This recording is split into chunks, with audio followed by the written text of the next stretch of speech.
Hello, welcome back to my channel. My name is Stephen. I'm a traditionally published fantasy author.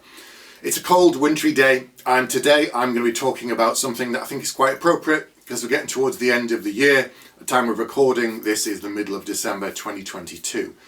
And all through the year I've been doing videos about writing and the importance of challenging yourself and getting to the end of the first draft and all these other things. And this is very much what this channel is about. I am still going to be doing some character analysis and other kind of analysis videos where it'll just be voiceover, but the majority or perhaps half the videos going forward will continue to be me talking to the camera like this. And today I'm doing a bit more of a casual one, got my cup of tea, relaxing a bit, and I wanted to talk about the subject of burnout.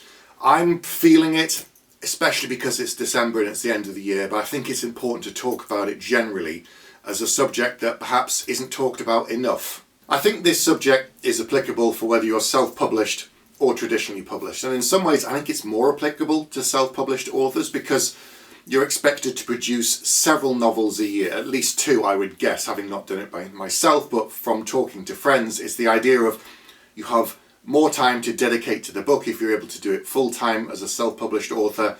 You write the book, you get it out in sort of 3, 4, 5 months and it's out, then you start working on the next one and you get another book out. My friends who are self-published have probably 2 books a year, sometimes 3 books a year, unless it's a really, really long book like Ryan Carhill, who's just clocked in at 450k on the first draft of his latest book, which is insane, which he admitted himself, but there you go. But the point is, he's been grinding and grinding so many words every day to try and get it done. And he must be exhausted, and I know I am. So where am I in my career? It's probably worth a quick kind of recap to show you what's been going on. So I currently have 8 books published. I've had traditionally published. I've had a book out every year since 2015 to the present, apart from 2020 because of, the pandemic. Things were bumped, things were slowed. We didn't know what was going on, so publishing delayed a number of books, including mine. Now I've got a new trilogy that's been signed up. I've done another video announcing the title information about that, so I won't repeat it. But the first in the trilogy is coming out in July 2023. So you would think, it's 6 months on, I've got loads of time. I've already done the first draft. I've already done the first major edit, which is feedback from my editor, the publisher, which is Angry Robot Books. She gave me her detailed notes. I've gone through and revised the book. I've chopped it down. I've polished bits. I've tightened it up. And I've sent it back. And then I'll be waiting for the copy edits to come, which will be early next year. In the meantime, whilst that was off at the publisher, I started work on the first draft of book 2, which I have now finished. And that will go to the publisher right before Christmas so I can have the holidays off. So even though the book isn't going to be coming out until 2024, I will start revising it and editing it next year, and from January next year, 2023, I will start planning in more detail and writing book 3.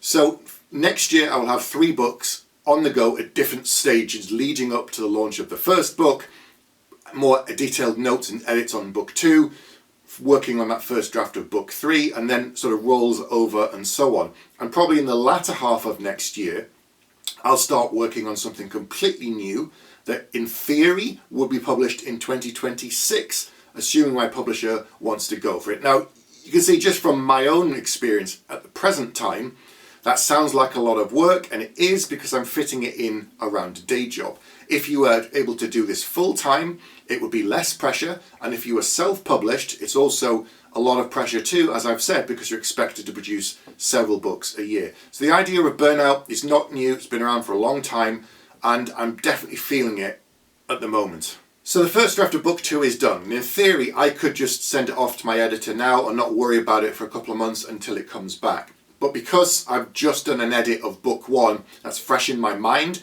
I'm thinking about it, I'm thinking about the story and thinking about what comes next. So it made sense for me to hold on to book 2 for a little bit more time, get closer to the deadline and revise it and work on it so that in the new year when I start working on book 3, both previous novels in the trilogy will be clear in my mind and I know where I am. I only ever work on one book at a time. I draft one book at a time, but I'm usually working on other books at different stages, as I've indicated with the trilogy. This is what always happens. And there's a common mistake that people say with traditional publishing, like when book 1 comes out, and you're working on the next one, people say, oh, do reviews influence the next book? And the answer is almost always no, because we're that much further down the line, it's too late to suddenly start worrying about what reviews have said on the next book, because it's in the edit stage, or you want the next book even. But there's a lot of work going on. For me as a traditionally published author, around my day job, family, friends, social life, and it's the same for self-published. Burnout isn't writer's block. I think writer's block is something completely different, and I've done a video about that before. Burnout is the point of where I know what I have to write, I know I should be writing, but I don't have the energy anymore. Writing as often as you can, not every day, is like a muscle. The more frequently you do it, the easier it becomes. And the longer the gaps between writing periods, you can develop kind of ring rust, writing rust. It's harder to get back into the works. But equally, if you keep pushing yourself so much all of the time and you never have a break and you're constantly relentless, which is kind of what I am by my very nature, then I'm likely to just exhaust myself if I'm burning the candle too long at both ends, really. Writer's block is more like you've gone down a blind alley in your story, you don't know where you're going next and you don't know how to get out of it. Burnout is completely different. It's the fact that you're just mentally exhausted and you haven't taken enough time to rest and recuperate. Now I understand that there's so many distractions out there. I am constantly bombarded like everybody else every day, whether it's games, comics, TV, all the streaming services, all the new TV shows, films that are coming out all of the time. There's so many things I want to be doing, so many things pulling on my time. So getting yourself noticed amidst that with a new book is very difficult. So if you can keep putting out books regularly, it raises your general awareness, and that's good. But then that puts internal pressure on the individual to keep writing and keep working. And when you take time off, guilt can creep in to say, oh no, so-and-so's just put another book out. Oh, I should be doing another one. Right, I need to get on and get on. But if you keep doing that, you'll just burn yourself out. You need to have a rest. And I know it's that thing of you want to be seen to be working and to doing stuff. But if you don't, what happens to me anyway is I sit down and I start to write and the tank is just empty. I know what I've got to do. I know where the story's going. It's not that I've got my notes because I plan all my books.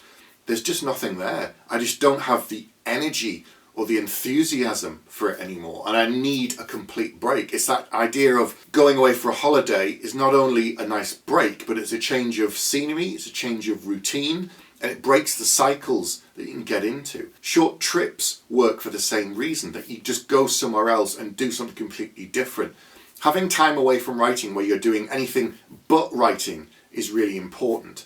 I volunteer with a wildlife trust where I do completely physical work. I'm doing nothing with my brain at all. We're cutting scrub, we're burning things, we're building fences, doing fence posts, we're hedge laying, I'm doing dry stone walling, whatever it might be.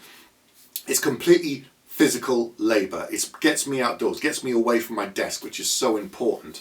And if you don't want to do that, go for a walk, go and play sports, whatever it might be, but you need that kind of regular break so that you don't just burn yourself out. My toughest critic aren't the reviews, because I don't read them. My toughest critic is me. And I know some people say you're not in competition with other authors. It's kind of true, but also not. I'm really in competition with myself in that I'm only as good as my last novel, and that I'm always trying to one-up myself and improve and get better. And the theory is, the more books you write, the better you get at the process, the more you learn, and that you should improve with every book, and therefore all this kind of thing. And so I'm constantly challenging myself. I write myself not into corners, but I come up with ideas for a new series and think, oh, that'll be quite interesting, that'll be quite a challenge compared to something that's so easy. And I've done that a few times, especially with my new series. What I'm trying to now get to the point is, at the end of this year, I am taking a break and I'm trying to not have the guilt that I carry around for not writing. Because I know that if I do just keep going, when I try and carry on early in the new year, I'll basically just kind of fall on my face and I'll need an even longer period of time off not writing so that I can then pick it back up and carry on. So the challenge for me, and I guess for many writers out there who are in the same kind of boat, is to forgive yourself for needing time off, try and overcome or at least ignore the guilt that gnaws away at you for not writing, Enjoy doing other things in your life as much as writing if you can. Sounds ridiculous to say, but I love writing. Some people say they love having finished and doing the editing. I love the actual creation part of writing. That first draft is the best bit for me. The world building and coming up with the ideas and constructing the whole thing. I love that more than anything. It's just fantastic. But there are other things that in my life that I love as well. And so it's not forgetting the joy of those other things or feeling guilty for spending time doing those other things. And for God's sake, go out there and spend time with your family and friends. Do not head down, ignore them in favour of the writing, because the writing will always be there. Your friends and family won't be if you continue to ignore them and put them second. So with that in mind, I'm also going to take a little bit of time off over the holidays, over Christmas, from doing YouTube. So there's this video that's coming out this week, there's one more next week, and then I'm going to take a bit of time off. I'll probably record a couple over the holidays, but I won't be putting out some really close to that period, but there'll be new ones appearing in the new year. So if you are a writer, hopefully you are, if you're watching this channel, then take some time off over Christmas if you can, do something completely different, take a break, forgive yourself for not writing, clear your mind, do something physical, whatever it might be, and just have a rest, recharge, feed your brain with books and TV and film and laugh and joke and spend time with your friends. All that stuff feeds the soul and feeds your brain and helps you with your writing. So take time off, have a break, have a rest, come back refreshed, and we start again in the new year. And that's my plan. So that's all I'm going to talk about for today. But I'll be back very soon with another video.